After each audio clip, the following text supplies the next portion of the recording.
amis, aujourd'hui je vais vous présenter une histoire qui s'appelle Le loup solitaire. Il est très long, alors je vous raconte la moitié de l'histoire. Ça commence. Hervé s'était aventuré imprudemment dans la forêt. Alors qu'il commençait déjà à faire sombre, il était si têtu qu'il n'avait pas voulu abandonner la course derrière le lapin.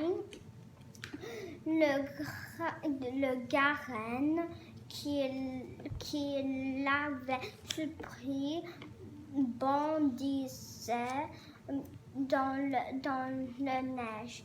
Au milieu de la forêt, Hervé n'était plus très sûr de son chemin, pas très sûr de son chemin, et il ne pouvait pas s'empêcher de penser au loup qui était réapparu dans le voisinage et dont on disait qu'il recommençait à tuer les bêtes de troupeau à la première occasion.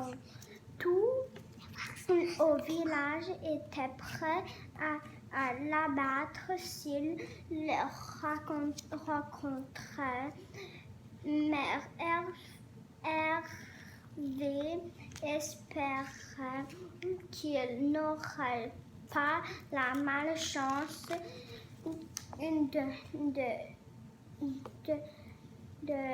le voir le premier alors qu'il se blottisait contre un arbre en se demandant ce qu'il pourrait bien faire. Il sentit un regard attentif posé sur lui.